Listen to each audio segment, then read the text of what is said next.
Merci beaucoup, Julie. Bonjour, chers amis, et bienvenue à cette conférence du mois de novembre, la troisième d'une série de 10. Je vous rappelle la consigne. Si vous avez une question à me poser en cours de route, je vous demande d'attendre à la fin de l'exposé sur tel ou tel artiste. Allons de ce pas voir ce que le plan d'aujourd'hui nous réserve. Alors, on va commencer par le brillant aquarelliste M. William Turner, qui va être suivi par le peintre baroque espagnol Diego Velázquez. Puis on va traverser l'Atlantique, on va aller voir M. Norman Rockwell, un peintre et illustrateur américain. Va suivre l'info-techno du mois. Je vais vous expliquer la technique du clair-obscur. Puis on va reprendre avec Marcel Ferron, une Québécoise, et le peintre néerlandais Johannes Vermeer. Le mouvement du mois, c'est le romantisme. On va enchaîner avec le peintre italien, le géant de la peinture, le Caravage. Puis il va suivre la peintre impressionniste française Berthe Morisot. Et on va conclure avec le peintre et décorateur autrichien Gustav Klimt. Alors, allons-y avec M. Turner, quand on voit ici l'autoportrait. Il est né en 1775 à Londres, dans un milieu modeste. Il était à sa mort en 1851 l'une des figures de proue du mouvement du romantisme. Avant de devenir ce génie romantique, Turner a reçu sa formation artistique à la Royal Academy dès l'âge de 14 ans. Il y a étudié selon la méthode traditionnelle implantée par Joshua Reynolds. C'est à cause de ses succès académiques que Turner peut arriver à vivre de son art.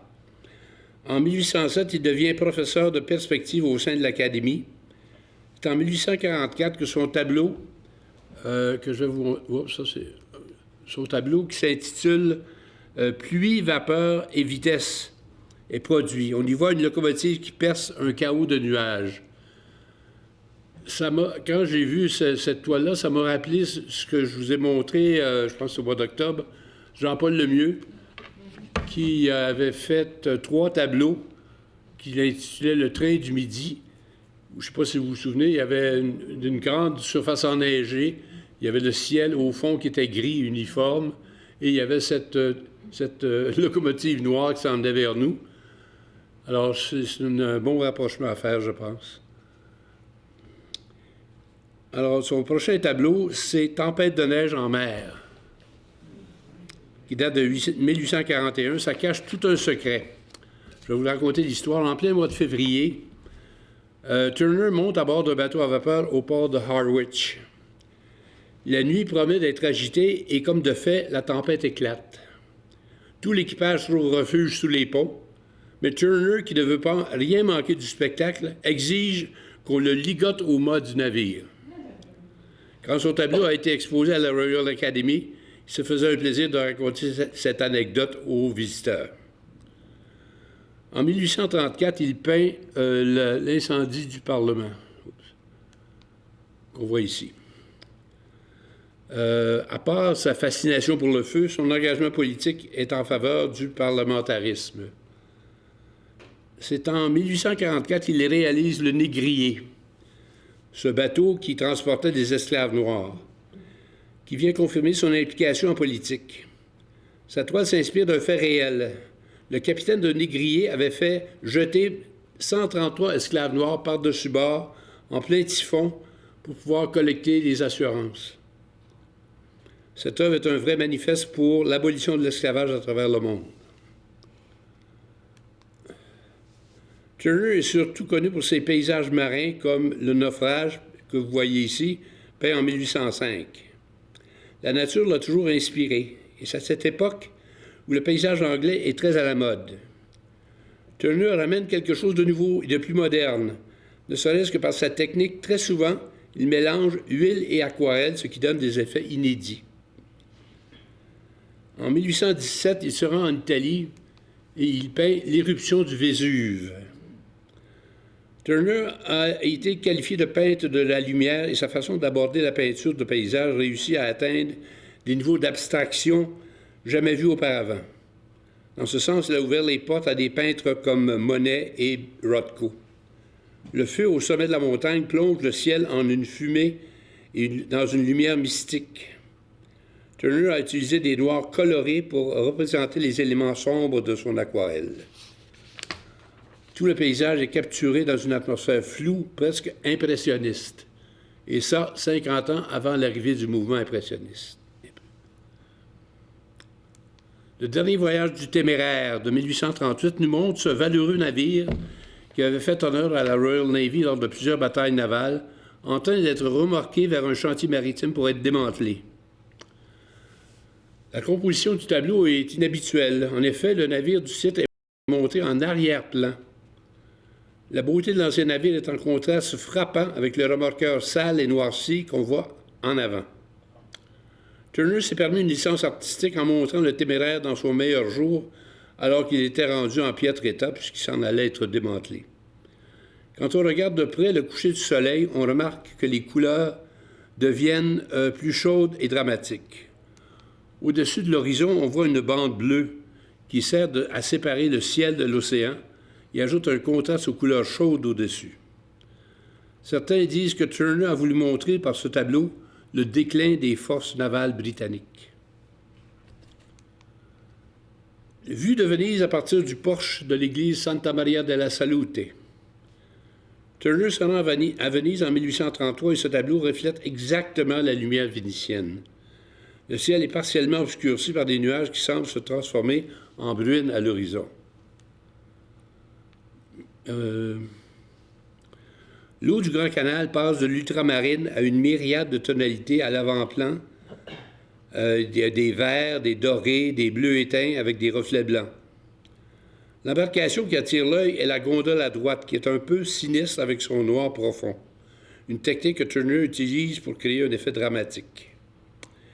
Alors, Turner est revenu de Venise avec son carnet bourré de notes très détaillées pour lui rappeler les couleurs précises pour cette toile qu'il a finalement peinte en atelier. Il aurait été un des plus remarquables aquarellistes de l'histoire de l'art. Il était fasciné aussi par la Suisse. Il s'est rendu 6 fois dans sa vie en Suisse et il a peint ce tableau qui s'intitule « Lucerne vue du lac ». Il nous montre la silhouette de la ville dans un décor absolument époustouflant.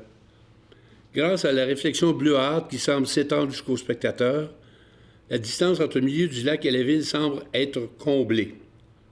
Il y a une lumière presque surnaturelle qui entoure le paysage montagneux. Dans cette magnifique aquarelle, Turner a compris qu'il peut captiver son auditoire avec des formes floues et une lumière magistrale. Et ce, bien avant les impressionnistes tels que déjà mentionnés. Est-ce qu'il y a des questions sur M. Turner? On va passer au suivant. M. Velázquez, Diego, de son prénom, à la jolie moustache. Alors, ce peintre espagnol est né à Séville en 1599 et est décédé à Madrid en 1660. Il appartient au mouvement baroque, tout comme Pierre-Paul Rubens, qu'on a vu à la dernière conférence. Il a passé ses premières années à Séville, où il développa un style naturaliste à base de clair-obscur. Son tableau, qui s'intitule « Les trois musiciens », a été réalisé en 1616, donc à l'âge de 17 ans, et il montre des personnages ridicules peints pour provoquer les rires. 2 hommes chantent et jouent de la musique, tandis qu'un autre, avec la viole sous le bras et une coupe de vin à la main, montre aux spectateurs que c'est le vin qui inspire les musiciens. Sur son dos, un singe avec une poire dans une main souligne le caractère grotesque de cette scène. La lumière intense et dirigée depuis la gauche des personnages provoque des effets de clair-obscur. Tête de femme date de 1618, a été réalisée au fusain sur papier. La vieille femme faisant frire des œufs. C'est une autre œuvre de jeunesse de Velázquez qu'il a peinte à l'âge de 19 ans. La scène se déroule dans une cuisine exiguë illuminée avec de forts contrastes d'ombre et de lumière. Velázquez alterne les objets de céramique avec leurs voisins qui sont en métal. L'enfant qu'on voit fait penser aux 3 musiciens de tantôt, mais en plus digne. Le portrait d'une dame est une peinture à l'huile qu'il a réalisée en 1625. Cette toile a été volée en 1989 au Palais Royal de Madrid.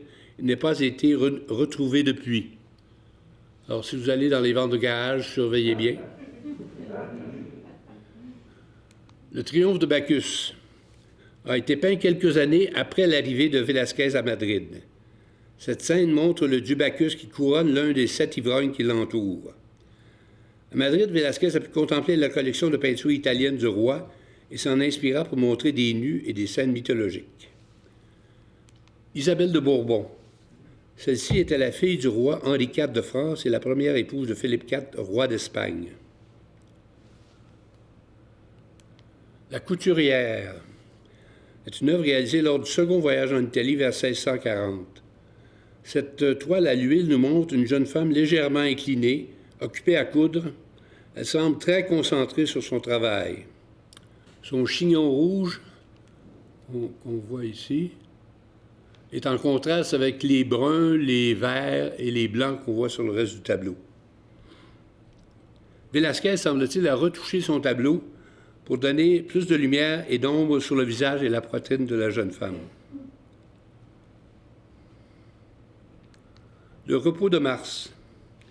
Pour ce tableau, Velázquez, toujours en Italie, est inspiré d'une œuvre de Michel-Ange sur la tombe des Médicis dans la basilique San Lorenzo de Florence, intitulée « Le penseur ».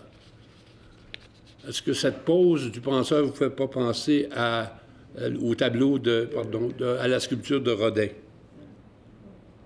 La pose est assez semblable. Velázquez montre un personnage presque ridicule, complètement relax, représenté dans une attitude mélancolique alors qu'il est le dieu de la guerre, donc agressif en principe. Vénus à son miroir. Peint pendant son séjour en Italie, c'est le seul nu que Velázquez se permet. Mais quel nu!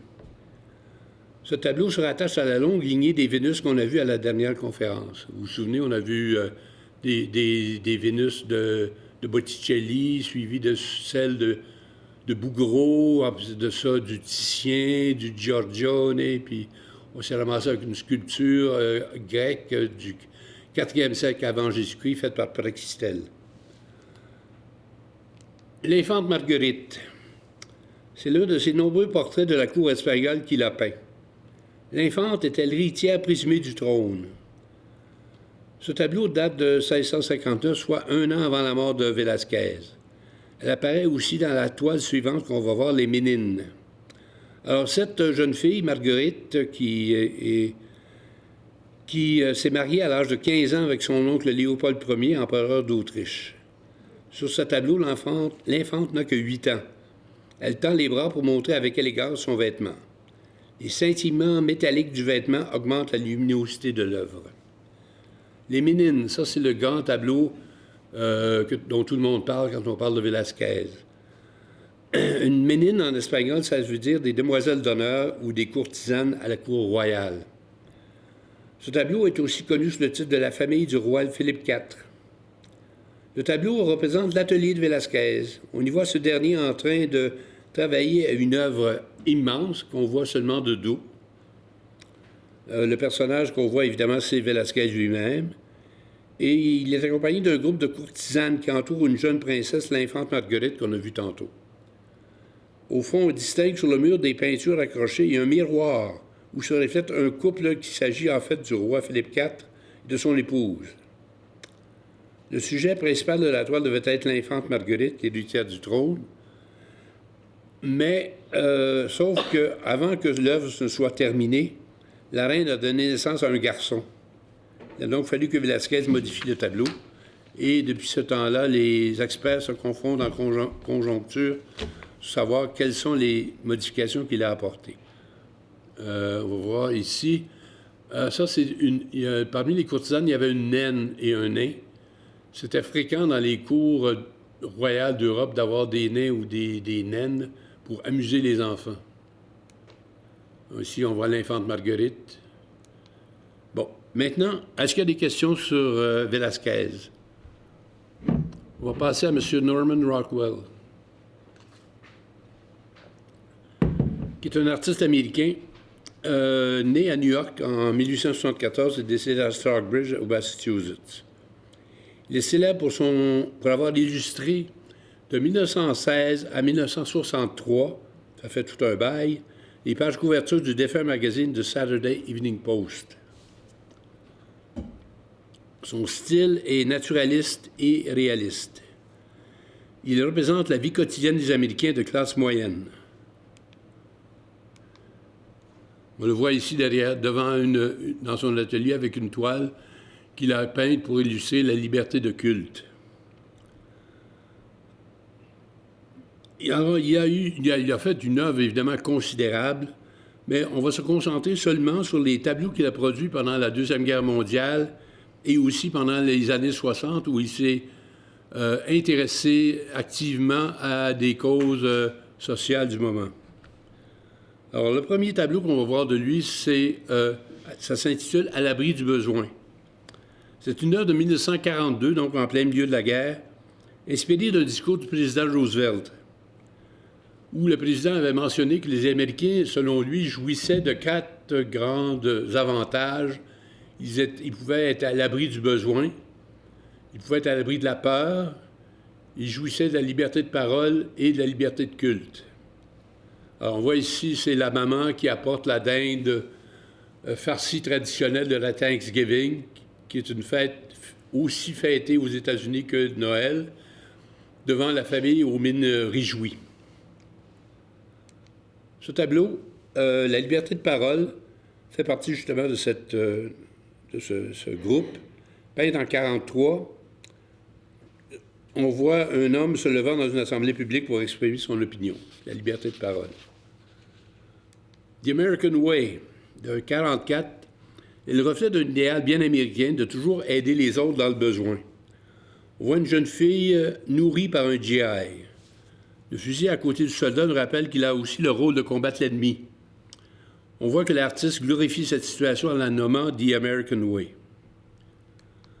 Des nouvelles de la guerre, peint en 1944, nous montrent une scène de restaurant où le serveur et ses clients, incluant un livreur de la Western Union, écoutent anxieusement les nouvelles de la guerre à la radio, avec l'édition du New York Times déposée sur le comptoir.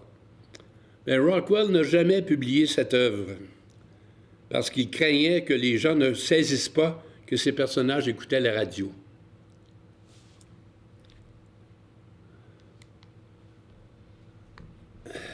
L'œuvre de gauche est par Rockwell. Ça s'intitule « Rosie la riveteuse ». L'entrée en guerre des États-Unis a donné le signal d'une mobilisation de la main-d'œuvre féminine à l'effort de guerre. Rosie la riveteuse est devenue la mascotte de ces travailleuses. Elle combine sa féminité avec une musculature impressionnante. Elle porte des vêtements de travail masculins et elle tient sur elle son outil de travail pendant qu'elle mange nonchalamment son sandwich. Le corps de Rosie et sa pose sont inspirés par le portrait qu'on voit à droite, qui a été peint par nul autre que Michel-Ange dans la chapelle Sixtine, comme on peut voir. La pose est exactement la même.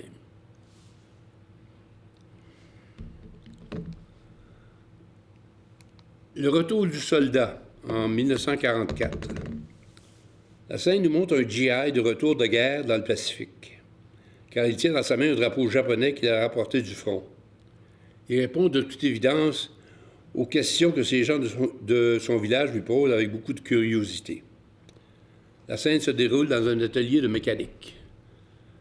J'ai remarqué hier soir qu'il y a ici au mur une découpure de journal où on voit un article sur le jeune homme, le soldat, disant qu'il y avait quelqu'un du village qui était parti à la guerre. Voilà. Le Bénédicité de 1951. La guerre est finie, là, on est dans l'après-guerre. Ce tableau peint à l'huile a été vendu en 2013 au réalisateur de cinéma George Lucas pour la somme de 46 millions de dollars US. La peinture représente une vieille dame et un petit garçon récitant le Bénédicité dans un restaurant bondé, alors qu'ils sont observés par les clients curieux. Rockwell veut représenter une coutume religieuse qui se perdait dans ce monde moderne de l'après-guerre. The Runaway de 1958.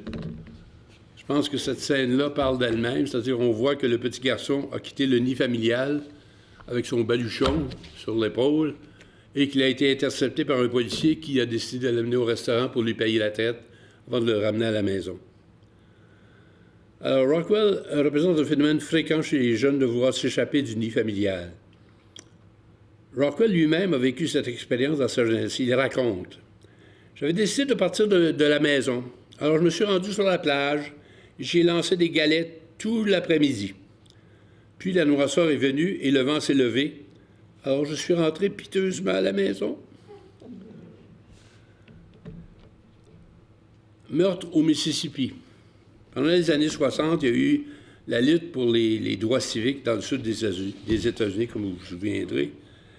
Et il a peint cette scène où on voit 3 militants des droits civiques qui se font zigouiller par un groupe d'assassins dont on voit que les hommes sur le sol, sous l'éclairage probablement des phares d'une automobile ou des automobiles. On voit qu'il y a déjà un homme qui est déjà abattu par terre, un autre qui est blessé, il y en a un autre qui est debout, mais qui sait très bien le sort qui l'attend. Rockwell a voulu dénoncer le meurtre de ces 3 militants des droits civiques par des membres du Ku Klux Klan dans l'État du Mississippi en 1964.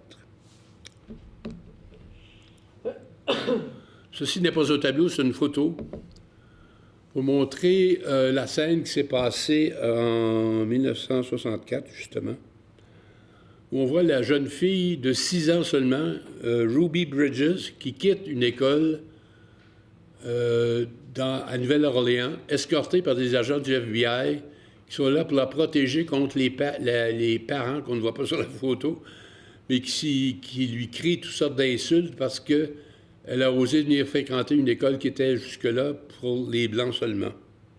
Alors, le tableau que Rockwell en a tiré est celui-ci. Alors, on voit au mur l'inscription « Nigger » et dans le rouge, là, il y a les 3 lettres KKK du Ku Klux Klan.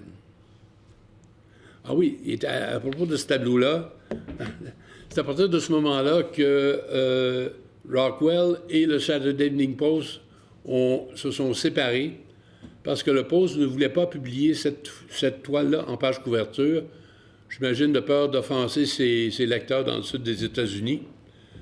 Alors, Rockwell, qui est un homme de principe, a tourné les talons et est allé voir le concurrent du Saturday Evening Post, la revue Look, qui, elle, s'est fait un plaisir de le publier sur sa page couverture.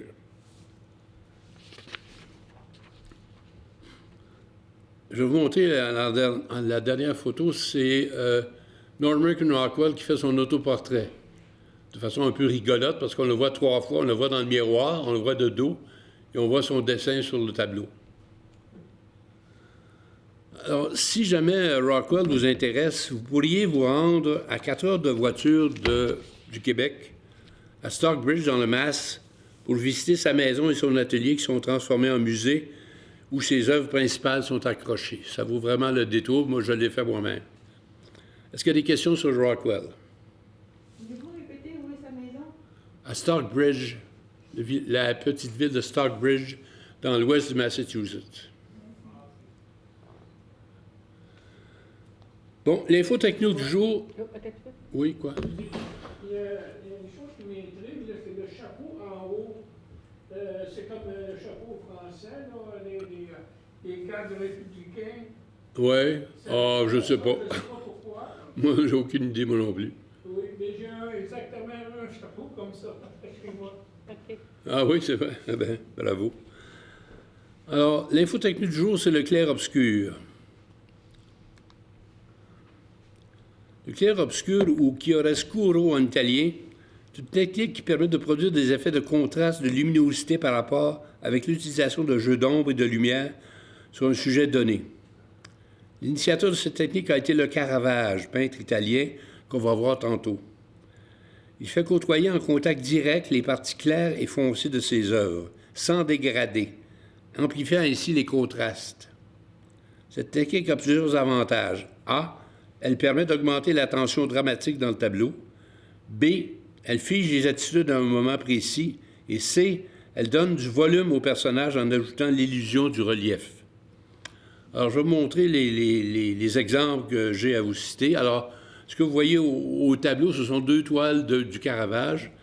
Celle de gauche s'intitule « Cupidon le vainqueur » et celle de droite, c'est « Le Christ à la colonne ». Ce tableau est du peintre néerlandais Van Honthorst. C'est la scène de la Nativité. On voit que la lumière émane du Messie lui-même, qui éclaire les visages, alors que tout l'arrière-plan, tout est dans le noir. Ça, ce tableau par David, un peintre académicien, montre Marat, un des instigateurs de la Révolution française, assassiné dans sa baignoire. Cette technique du clair-obscur peut également être appliquée en photographie, comme des photos de mode comme celle-ci, ou une photo du comédien américain Clint Eastwood. Vous voyez, ça donne du relief vraiment à la photo.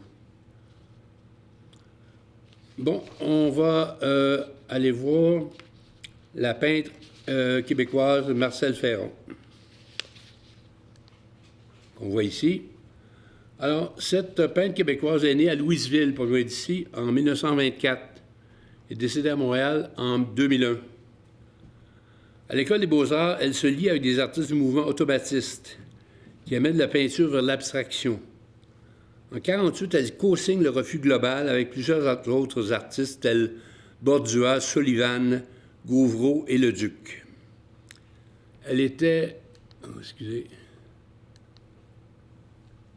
Elle était la sœur des docteurs Paul et Jacques Ferron et de l'écrivaine Madeleine Ferron qu'on voit à l'extrême gauche. La personne à l'extrême droite, je ne la connais pas. Je ne connais pas son identité. Elle a suivi des cours avec le père de l'abstractionnisme au Québec, Jean-Paul Bordua. Paul-Émile Bordua, pardon. Elle expose pour la première fois en 1947 au Salon du printemps de la Art Association of Montreal. La première expo solo se tient à la librairie tranquille rue Sainte-Catherine en 1949. Elle va ensuite aller s'installer à Paris pour une bonne douzaine d'années, où elle produira plein de dessins et de tableaux. Je vais vous en montrer quelques-uns.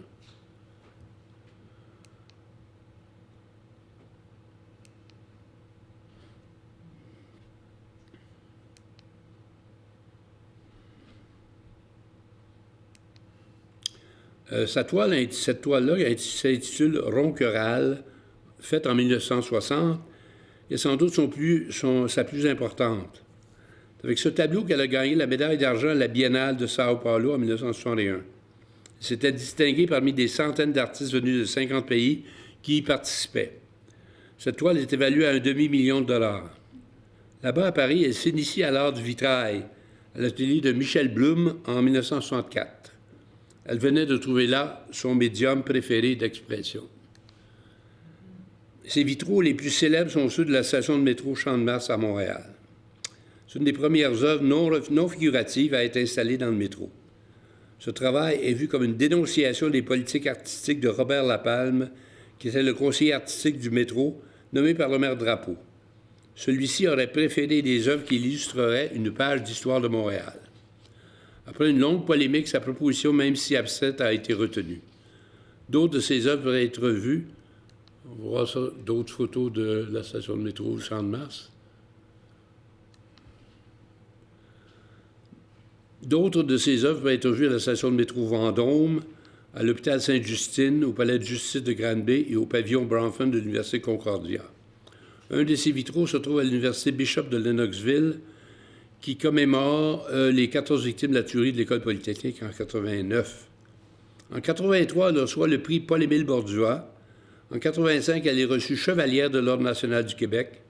Et en 2000, elle devient grand officier de ce même ordre. Est-ce qu'il y a des questions sur Marcelle Ferron? On va passer à Johannes Vermeer, dont on voit ici l'autoportrait. Ce peintre néerlandais est considéré comme l'un des plus grands peintres de son pays au XVIIe siècle. Malgré tout, il n'a laissé que très peu d'œuvres. Il est mort à l'âge de 43 ans et il ne laissait derrière lui que 37 toiles qui sont authentifiées comme étant de sa main. Quand on pense que Renoir a laissé 4000 œuvres et que Van Gogh en a laissé 2000, c'est bien peu. Est-ce qu'il faisait? Est-ce que c'est parce qu'il peignait lentement ou parce qu'il avait une précision maniaque? En fait, il avait tout simplement d'autres occupations. Il était aussi marchand d'art, en plus d'être peintre. On voit un autre autoportrait de lui-même. On doit dire qu'il était né dans une drôle de famille. Son père était un aubergiste qui avait comme clientèle des peintres. Et comme les peintres étaient souvent sans le sou, ils payaient leur consommation à l'aubergiste en lui donnant des tableaux. Alors son père, par la force des choses, est devenu marchand d'art parce qu'il devait revendre ces tableaux-là pour pouvoir toucher son argent. Excusez-moi. Mais il était un très mauvais commerçant et il a légué plein de dettes à son fils. Alors vous avez compris que Vermeer a suivi le même métier que son père en étant marchand d'art, en plus d'être peintre. Ah oui, il y avait une autre occupation aussi. Il était père de 15 enfants. Ça occupe son homme. Vermeer a produit des scènes de genre, c'est-à-dire des scènes intimistes se déroulant à l'intérieur. Il apporte une attention particulière à représenter la lumière et les effets de perspective. Les tableaux de Vermeer ont souvent un caractère de pérennité. Ça c'est lui vu de dos, dans un de ses tableaux. Alors, son premier tableau, c'est La laitière. Cette servante, solidement bâtie, est absorbée dans une de ses tâches quotidiennes, soit verser le lait dans un contenant de service. Vermeer utilise le jaune et le bleu dans les vêtements de cette femme, un peu comme Van Gogh dans son compatriote. Curieux, non? Il est aussi impossible de savoir son état d'esprit, ses sentiments, ses émotions. Ce tableau est typique de Vermeer dans ses scènes de genre. La dentelière. Cette femme occupe la place centrale de la toile pour qu'elle attire tous les regards. Le fil qu'utilise la femme a été peint avec autant de soin que le personnage lui-même. Ses mains sont peintes avec précision et le réalisme est impressionnant. Le regard de la jeune femme est obligé de se concentrer sur la dentelle en production, donc on ne peut pas voir ses yeux. Ce tableau s'intitule « La vue de Delphes en 1660 ». L'écrivain français Marcel Proust avait qualifié ce tableau du plus beau au monde. C'est une vue du paysage urbain de Delphes, la ville natale de Vermeer. Il l'a représenté avec une extrême précision. Il semble y idéaliser cette ville qu'il peint dans la lumière du matin après le passage d'un orage. C'est vrai que c'est un beau tableau. La jeune fille à la perle, que tout le monde devrait avoir vu au moins une fois dans sa vie, date de 1665. C'est son plus grand chef-d'œuvre, partiellement connu et surnommé comme étant la Joconde du Nord. Le pose du sujet et son cadrage sont très particuliers. La jolie jeune fille se tourne vers nous, les lèvres entrouvertes, avec les traits et un coloris de teint extrêmement séduisant. La perle à son oreille est un objet de séduction et un symbole de pureté qui capture la lumière. Encore, on retrouve la jaune et le bleu dans les vêtements comme dans La laitière. Ce tableau représente bien l'âge d'or de la peinture néerlandaise. Ah oui, je vais vous montrer, il y a eu des restaurations faites à ce tableau-là. Ça, c'est un gros plan de la bouche de la jeune fille avant le nettoyage. Vous voyez, évidemment, il y a des craquelures dans la peinture, ça c'est normal après 350 ans. Mais vous voyez, il y a des saletés au-dessus et autour de sa bouche. Alors, on l'a restauré et regardez à quel point on a retrouvé les teints clairs de l'origine. L'art de la peinture de 1666. Cette toile a été créée à une époque où la photographie n'existait pas pour offrir une représentation visuelle réaliste d'une scène de pose dans l'atelier d'un peintre. La carte au mur représente les 17 provinces de la Hollande. Le peintre dans le portrait est reconnu comme étant un autoportrait de Vermeer, même si on ne voit pas son visage. Son costume, ses vêtements étaient à la mode il y a 150 ans plus tôt. C'est curieux. Remarquez que la jeune femme est en bleu tenant un livre jaune. La lourde tenture au premier plan nous donne l'impression d'être un rideau de scène qui s'ouvre sur une pièce de théâtre. Le géographe de 1668. Un bourgeois en robe de chambre qui travaille sur une carte géographique avec un compas à la main. Les Hollandais sont un peu de navigateurs et ils doivent bien connaître la géographie pour savoir bien naviguer à travers le monde entier. Vermeer a voulu rendre un hommage à tous ceux, navigateurs et géographes, qui rendent tant de choses possibles, comme l'importation de produits exotiques. Pour terminer, Vermeer, je vais vous montrer quelques autres tableaux. Alors, celui-ci, c'est l'astronaute de 1665, la jeune fille au chapeau rouge de 1660, le soldat et la jeune fille riant de 1660 également,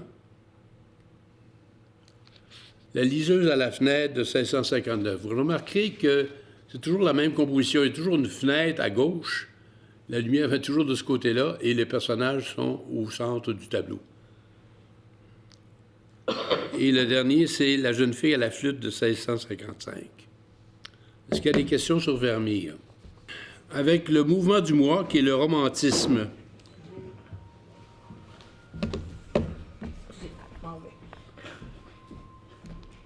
ce mouvement a commencé vers 1770 et a duré jusqu'à 1850 environ. Les Allemands en ont été les précurseurs, mais le mouvement a conquis l'Europe entière, incluant la France. Il s'agissait d'une révolte contre les règles handicapantes de l'académisme et du néoclassicisme. Le but de ces artistes était d'exprimer désormais leurs émotions en adaptant l'esthétique à leurs besoins d'expression. La peinture doit se faire dorénavant à partir des sentiments de l'artiste. Ce désir d'expression personnelle sera la base de la peinture moderne qui va suivre. Le but du peintre romantique est de communiquer ses émotions en les faisant ressentir au spectateur. Il va peindre souvent des paysages étranges et mélancoliques. Le romantisme met de l'avant le cœur, la passion, l'irrationnel, l'imaginaire et le culte du Moyen Âge et de la mythologie du nord de l'Europe. Je vous montre 5 exemples variés. L'exemple que vous avez sous les yeux, c'est le radeau de la Méduse du peintre français Géricault. Ceci, c'est d'un peintre allemand, Friedrich. Celui-ci, c'est d'un peintre américain, Thomas Cole. Alors, la peinture du paysage est d'une grande importance dans le mouvement romantique. Les vagues tourbillonnantes, les effets de lumière fantastiques, les cieux d'orage deviennent des reflets de l'âme de ces peintres romantiques. Ça, c'est une aquarelle de Turner qu'on a vu tantôt. Bon, prêt pour aborder le Caravage, ce géant de la peinture italienne, qu'on voit ici. Alors, il était né en 1579 et décédé à l'âge de 39 ans. Il va créer une vraie révolution dans la peinture du 17e siècle à cause du réalisme parfois brutal qu'on trouve dans son œuvre, aidé par la technique du clair-obscur. Il a obtenu un succès foudroyant au début des années 1600. Caravage a travaillé pour l'Église catholique et il a offert une interprétation nouvelle des Saintes Écritures. À ce moment-là, un autre autoportrait. À ce moment-là, l'Italie, qui est en pleine réforme catholique, veut combattre le protestantisme. L'Église a donc besoin d'images nouvelles et le Caravage va lui en fournir. Dès ses débuts, il peint ses tableaux de manière crue et réaliste. De cette période, on note ce tableau « Jeune Bacchus malade » de 1593, qui serait un autoportrait alors qu'il se remettait de la malaria. On le voit à son teint verdâtre, n'est-ce pas? Ce qui plaît dans son style, c'est que ces tableaux représentent des personnages avec un grand réalisme, tout en jouant sur la dramatisation du clair-obscur. La même année, il réalise Bacchus jeune, qui représente ici le dieu du vin et de l'ivresse, mais derrière ces traits se trouve un autre personnage. Il s'agirait de Mario, qui était le compagnon du Caravage, car ce dernier était homosexuel. Comme l'homosexualité était interdite à cette époque, le Caravage a choisi de le camoufler sous les traits d'un dieu mythologique. De toute évidence, son sujet était grossièrement maquillé. La Diseuse de Bonaventure de 1594. C'est une scène de la vie quotidienne dans laquelle une bohémienne cartomancienne lit l'avenir d'un jeune homme élégant. Mais, en même temps, elle lui subtilise discrètement sa bague, tout en lui lisant dans les lignes de la main. Cette œuvre moralisatrice condamne la tromperie de la femme et aussi la naïveté insouciante du jeune fanfaron. Les tricheurs. C'est un tableau peint en 1595 qui se rapproche beaucoup de la toile précédente par son thème. Encore là, on voit une scène de la vie quotidienne, soit 3 hommes jouant aux cartes. On voit à droite le jeune homme qui est tricheur car il a des cartes cachées dans son dos. Il est de mèche avec le personnage central qui lui divulgue ce que le personnage de gauche a dans son jeu. On voit que la palette du Caravage peut être lumineuse et colorée. Le tricheur, avec ses cartes cachées derrière son dos, nous informe est face à un jeune homme très naïf. On voit ici la jolie plume que le Caravage a peint au chapeau du tricheur. L'œuvre suivante, produite vers 1597, représente Narcisse, ce personnage mythologique qui est indifférent aux sentiments qu'il provoque autour de lui, mais qui tombe en amour avec lui-même lorsqu'il voit sa propre image se refléter dans l'eau. Je vais vous montrer un autre tableau peint par un autre peintre, exactement du même thème. On voit Narcisse qui se regarde dans l'eau et qui tombe en amour avec son image et qui est insensible à la déclaration d'amour que la jeune fille à gauche, Écho, lui a faite. Son nom a donné naissance aux mots narcissisme et narcissique. Le Caravage s'oppose à ses prédécesseurs qui ont déjà représenté ce thème, nous montrant Narcisse dans des habits contemporains. La Méduse est un tableau qui date de 1598.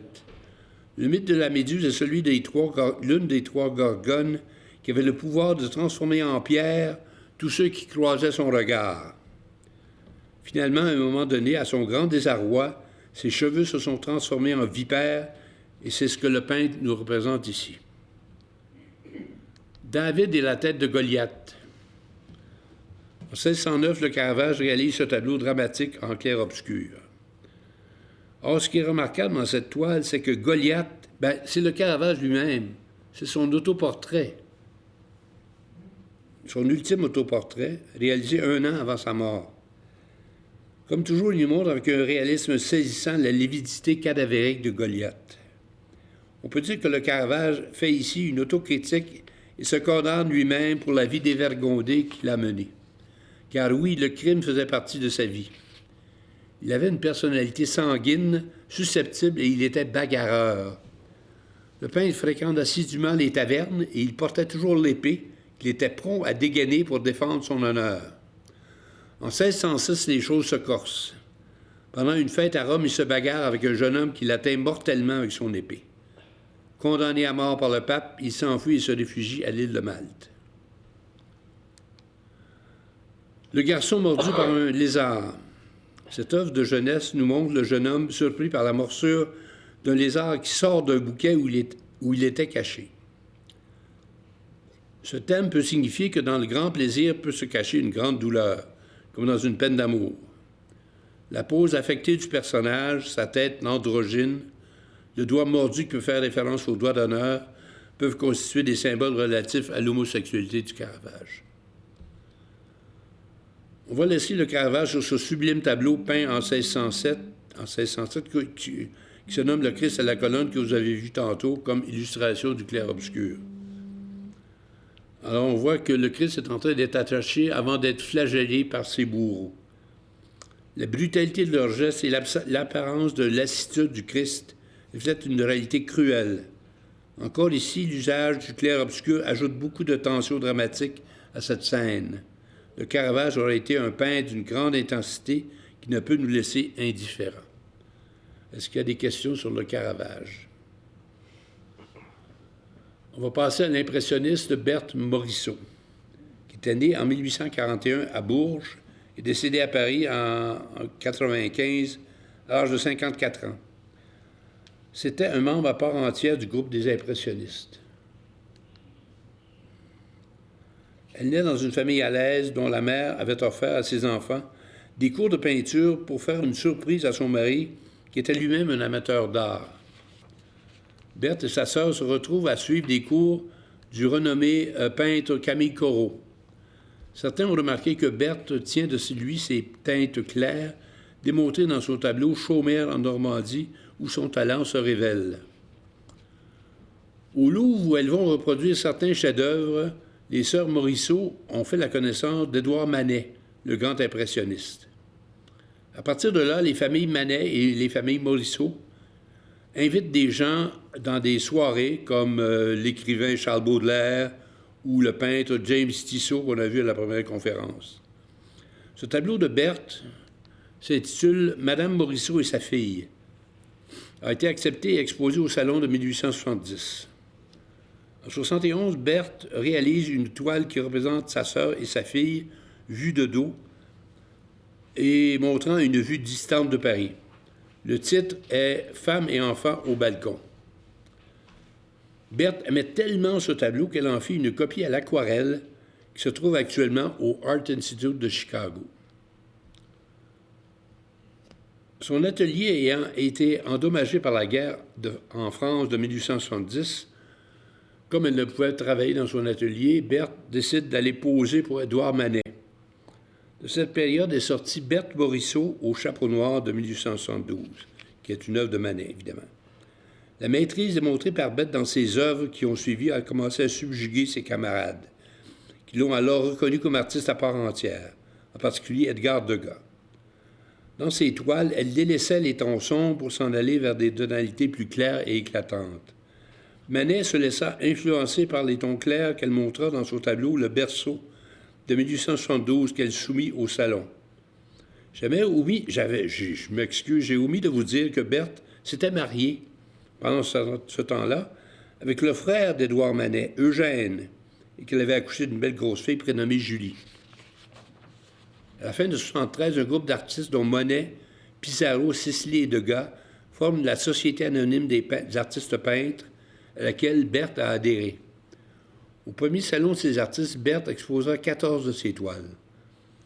En 1975, son mari Eugène, qui détestait poser pour un tableau, lui sert de modèle pour cette toile Eugène Manet à l'île de White.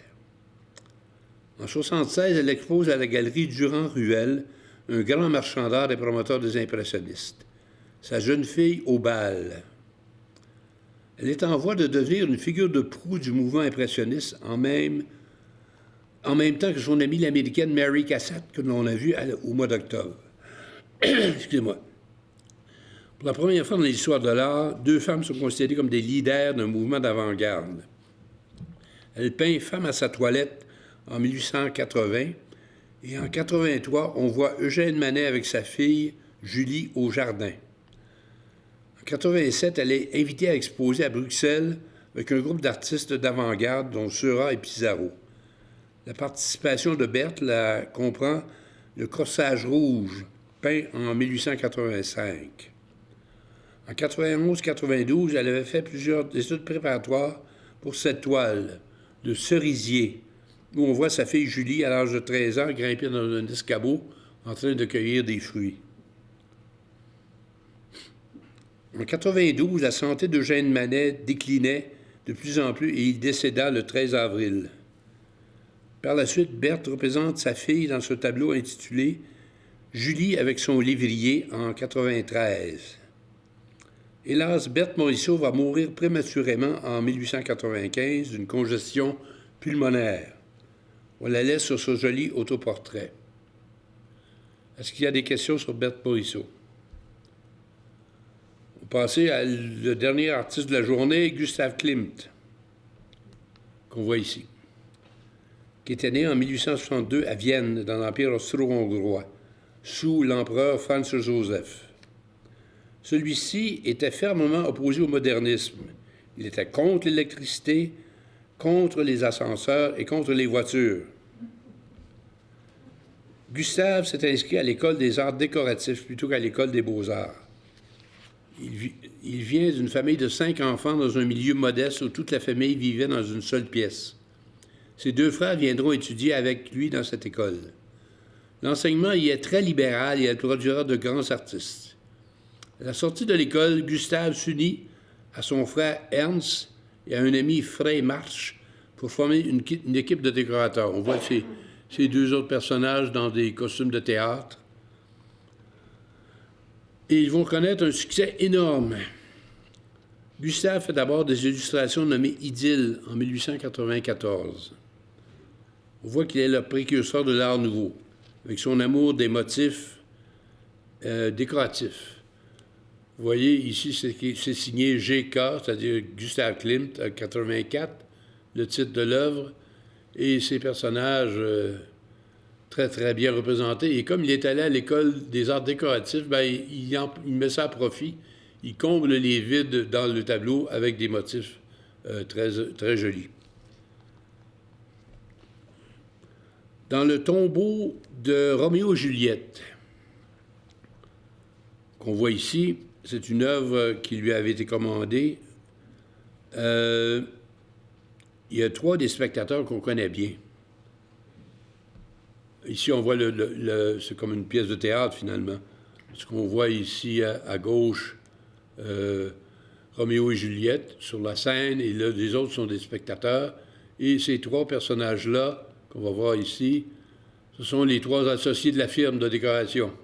Alors, il y a Gustave, il y a Ernst et il y a Frey.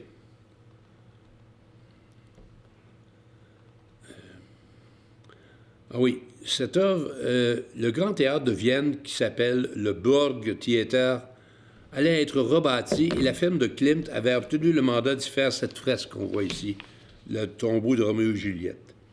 Quelqu'un a eu l'idée également de demander à Klimt de peindre une scène où on verrait tous les spectateurs lors de la dernière prestation à cet endroit historique avant sa démolition.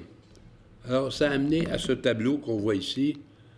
Ça, c'est l'ancien Burgtheater qui a été démoli.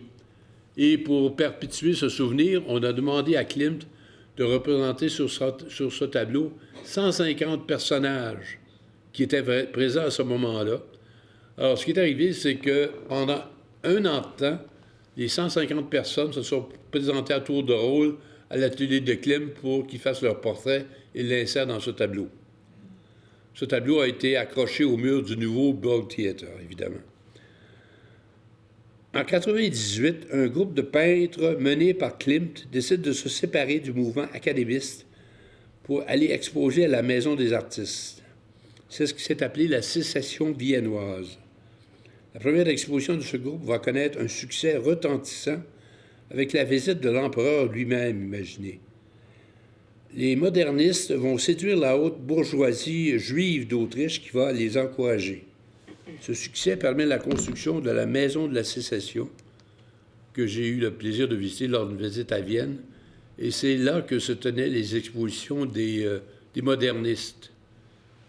Alors, le frère de Gustave, Ernst, a dessiné les masques des 3 gorgones qui ornent la façade. Et à la première exposition, Gustave a affiché ce tableau qui s'intitule « Nuda Veritas, la vérité nue ».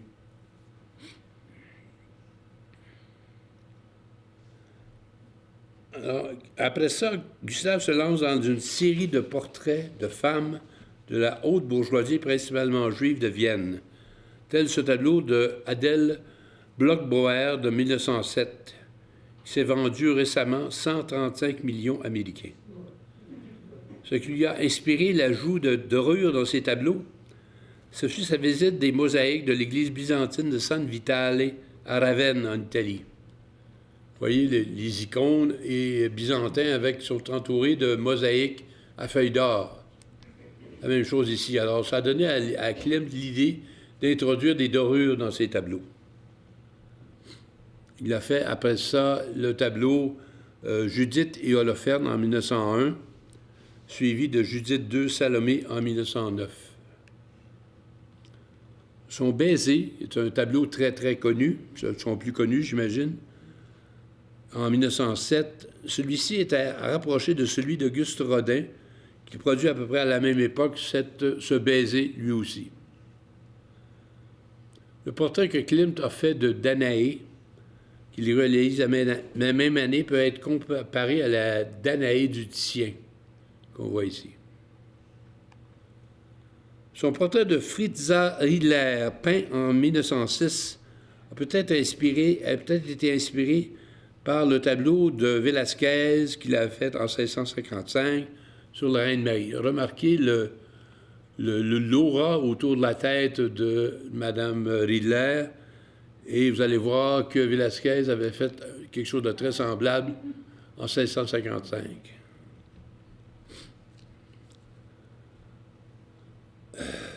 Gustave a peint ce tableau qui s'intitule « Les femmes amies » en 1917. Klimt aimait beaucoup les femmes, mais il avait une préférée. Celle-ci avait sa propre maison de haute couture, en plus d'être une personnalité fascinante de la bohème et de la haute société viennoise. C'était Émilie Floge, dont il a fait le portrait à plusieurs reprises. C'était sa compagne et sa muse, dont il a fait de multiples portraits et qui lui auraient inspiré le baiser. On les voit, les deux amoureux, dans une embarcation sur un lac en Autriche. On peut comparer Klimt... Ah oui, il s'amusait à refaire des tableaux de grands peintres connus, comme ici, on voit les tournesols de notre ami Vincent van Gogh. Eh bien, vous allez voir les tournesols de Klimt. Ça donnait ça. Il y avait aussi le champ de coquelicots de Monet. Et voici le champ de coquelicots de Klimt. Alors, Gustave Klimt s'est éteint en 1918 à l'âge de 55 ans, atteint par une attaque d'apoplexie. Il aurait été un artiste d'une grande originalité et sans doute le plus grand peintre de l'Autriche. Il peut également revendiquer la paternité de l'art nouveau qui va venir. J'ai eu la chance de voir en personne la plupart des œuvres de Klimt qui sont exposées à ce fabuleux musée de Vienne qui s'appelle le Belvédère. Le Belvédère, avant d'être un musée, avait été le palais du prince Eugène, un militaire français au service de l'empereur. Est-ce qu'il y a des questions sur Klimt? Alors, ceci met fin à la conférence d'aujourd'hui. Je vous remercie de votre attention. Nous allons maintenant passer au quiz de novembre. Allumez les lumières.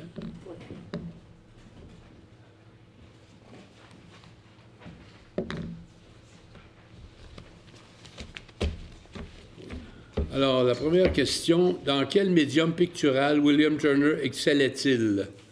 Est-ce que c'était l'huile, la gouache ou l'aquarelle?